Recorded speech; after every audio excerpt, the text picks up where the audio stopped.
sean bienvenidos a esta clase en la cual veremos al componente Floating Action Button.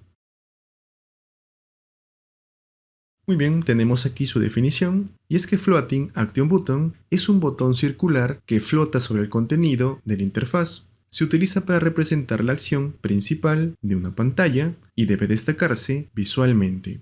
En Material 3, Jekba Compose ofrece 4 variantes. Tenemos a Floating Action Button, que es el Floating Action Button regular, o sea, el de tamaño estándar.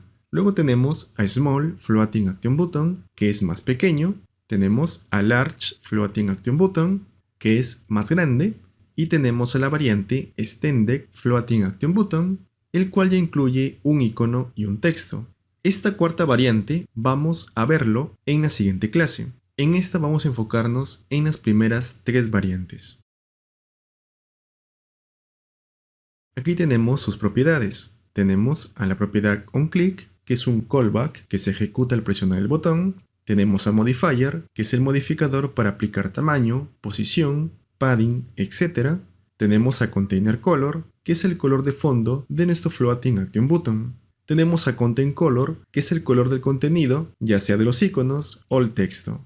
Tenemos a la propiedad Shape, que es la forma del Floating Action Button, y por defecto es Cycle Shape, la cual sería una forma circular. Tenemos también a la propiedad Elevation, el cual controla la elevación, o sea la sombra, del Floating Action Button, y la propiedad Icon, que es el composable que representa el contenido del Floating Action Button y comúnmente es un icono.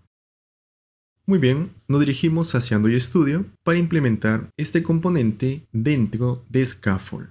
Voy a minimizar por aquí en nuestro button bar y por aquí, después de la coma, voy a escribir un comentario.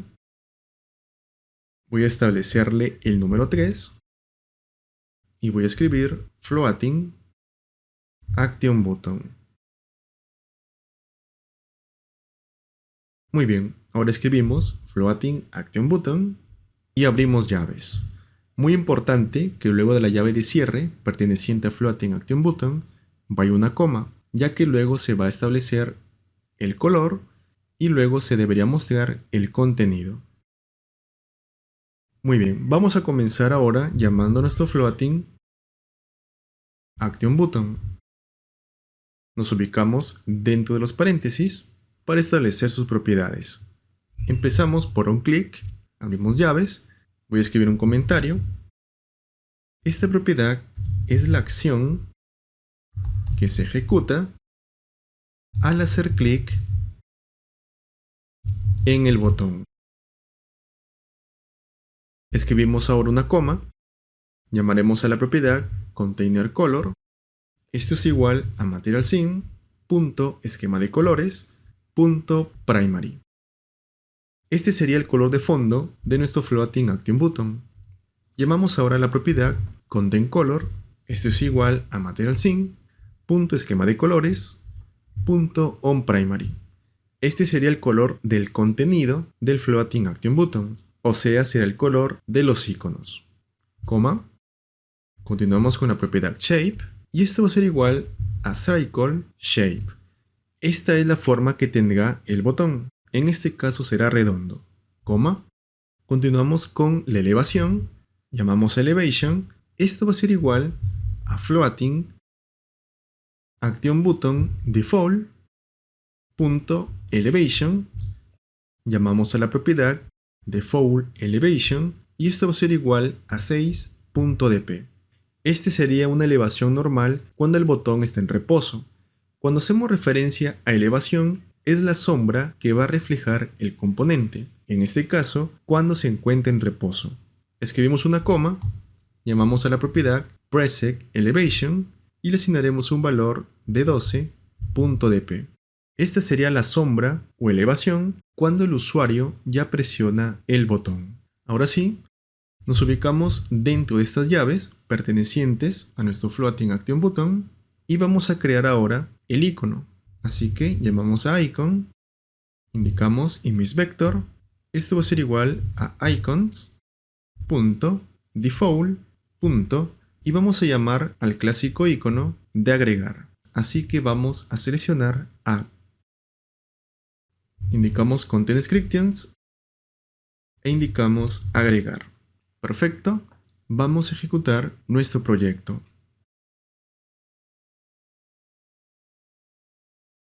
Muy bien, tenemos entonces en pantalla nuestro botón flotante. Tiene forma circular, dentro tiene su icono. Si vemos de forma minuciosa, en la parte inferior se puede visualizar una ligera sombra. Si presionamos, se visualiza una sombra al ser presionado. Como bien recordarán, en las diapositivas habíamos visto que tenemos algunas variantes. Tenemos a Floating Action Button de diferentes tamaños. Ahora, si queremos implementar uno más pequeño, pues nos ubicamos por aquí y podríamos reemplazar Floating Action Button por Small Floating Action Button. Simplemente eliminamos estas llaves, ejecutamos el proyecto y vamos a visualizar cómo es que disminuye el tamaño de nuestro botón. Muy bien, ahí pueden observarlo, ha disminuido.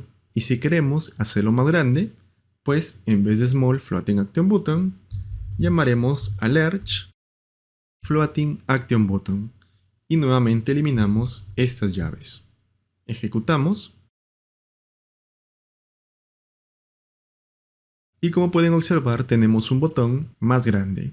Seleccionar el tamaño entre el estándar, pequeña y grande ya va de acuerdo a sus necesidades. Muy bien, de esta manera estamos culminando con la clase.